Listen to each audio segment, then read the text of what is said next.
गोदावरी लघु कथा चैनल में आपका स्वागत है। आज चौथा दिन गुरुवार, एक नई लघु कथा के साथ फिर मैं उपस्थित हूँ और एक नई कथा स्वरचित आप लोगों को के सामने प्रस्तुत कर रही हूँ। कथा का शीर्षक है सजा पूरी हो गई। अम्मा दरवाज़ा खोलो, अम्मा दरवाज़ा खोलो, कहाँ जा रही हो? पीछे से पापा जी की आवाज़ आई। अम्मा कह रही थीं, अरे शीला की आवाज़ है, और रो भी रही थी। फिर भैया की आवाज़ आई, अम्मा तुमको मेरी कसम है, दरवाज़ा नहीं खोलना। ऐसा मत बोल बेटा, तुम्हारी बहन है, वो बहन थी। कहाँ जाएगी इतनी रात को? हम ही तो है उसके। उसके पहले जहाँ गई थी वहीं जाएगी। जाने से पहले सोचना था उसको। और फिर एक सन्नाटा। सबके रोने की आवाज़ आ रही थी, दबी दबी सी। शीला वापस मुड़ी और सच में फिर उसी जगह पहुंच गई जहाँ से भागी थी। आ गई महारानी, मेरा 5 लाख का नुकसान कर रही थी। तुमको क्या लगा था तुम्हारे घर वाले तुमको स्वीकार कर लेंगे? अरे मैं तुमको ऐसे ही छोड़ दूंगा। अरे पिछले 3 सालों से तुम्हारे लिए दिन रात एक किया। तुम्हारे जन्मदिन में तुम्हारे दोस्तों को पार्टी, तुम्हें रोज़ गुलाब का बुके, तुम्हारे लिए महंगे महंगे गिफ्ट। सोचना था ना एक अनजान लड़के से कैसे मैं यह सब ले रही हूँ। तब तो बड़ा मज़ा आ रहा था। अब कहाँ भाग गई थी? शीला सकते में थी। 24 घंटे से इस यातना को झेल रही थी। सब समझ गई थी वह पूरी तरह फंस चुकी है। नहीं, उसे कोई रास्ता खोजना ही पड़ेगा। वह अपना जीवन ऐसे ही खराब नहीं होने देगी।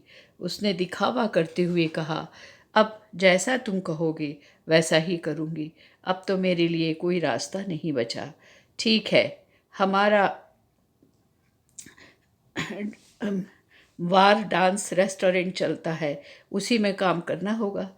1 हफ्ते तक उसने मोंटी अर्थात जिसके साथ वह अपने घर से भाग कर आई थी उसका पूरा विश्वास जीता। मोंटी, मुझे शॉपिंग करने जाना है, क्या तुम मुझे लेकर जाओगे? नहीं, मेरे पास तो टाइम नहीं है। मेरा असिस्टेंट है, तुमको कार में ले जाएगा। मुझे 10,000 दे दो। मेरे पास पैसे तो है नहीं। नहीं, तुमको पैसे नहीं दिए जाएंगे। तुम जो खरीदोगी वह कार्ड से पेमेंट हो जाएगा। ठीक है। शॉपिंग एक बड़े मॉल में तय की गई। उसने 8-10 कपड़े पसंद किए और चेंजिंग रूम में जाकर कपड़े बदलने लगी। करीब 1 घंटे बाद असिस्टेंट को लगा, इतनी देर से मैं इंतज़ार कर रहा हूँ। शीला कहाँ कपड़े पसंद कर रही है, देखूँ तो। जाकर उसने काउंटर में पूछा, जो मैडम अभी कपड़े देख रही थी वह कहाँ हैं? अभी तक चेंजिंग रूम से आई नहीं क्या? अकाउंटेंट ने बताया, वह तो 15 मिनट बाद ही चली गई। उन्होंने एक ड्रेस पसंद की और उसे पहनकर चली गई। आपके सामने से ही तो गई हैं। और पैसे? हाँ, पैसे देकर गई हैं। उसने तुरंत मोंटी को फ़ोन किया। शीला गायब हो गई। शीला उसी समय मॉल से बाहर आकर पुलिस स्टेशन जाने से अच्छा एसपी के पास जाना ज़्यादा ठीक रहेगा। और वैसे ही एसपी ऑफिस में गई। वहाँ जाकर एसपी को उसने सारी बात स्पष्ट बताई, उससे मदद मांगी। थोड़ी ही देर में उसके पास रखा मोबाइल बजने लगा। आप फ़ोन बंद कर दीजिए, एसपी ने कहा। हाँ सर, मैं आपको बताना चाहूँगी, उसने मेरे साथ ही ऐसा नहीं किया। 4 लड़कियाँ और हैं, वह भी उसके साथ झांसे में आ चुकी हैं। प्लीज़ उनको भी बचा लीजिए। एसपी ने पूरी पुलिस फोर्स के साथ उसका पता ठिकाना लेकर रेड की, सबको पकड़ा और सारे सबूतों के साथ उन्हें कोर्ट में पेश कर उन्हें सज़ा दिलाई। शीला अब आज़ाद थी, लेकिन उसके सामने उसकी ही जैसी कई लड़कियों का भविष्य था। उसने एक निर्णय लिया। उसने जागरूकता का काम शुरू किया। स्कूलों में जाकर, कॉलेजों में जाकर उसने लड़कियों को संदेश देना शुरू किया। ऐसे किसी अनजान लड़के की झांसे में ना आए और अपनी कहानी निडरता से सबको सुनाई। कुछ सामाजिक संस्थानों की मदद से उसने सिविल सर्विसेज एग्ज़ाम पास किया और डिप्टी कलेक्टर के पद पर चयनित हुई।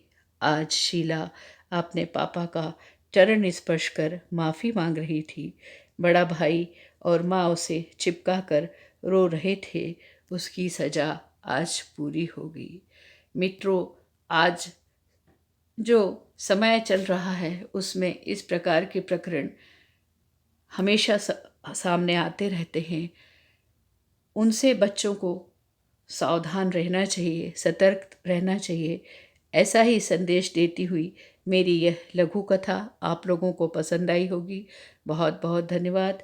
नमस्कार। आपका दिन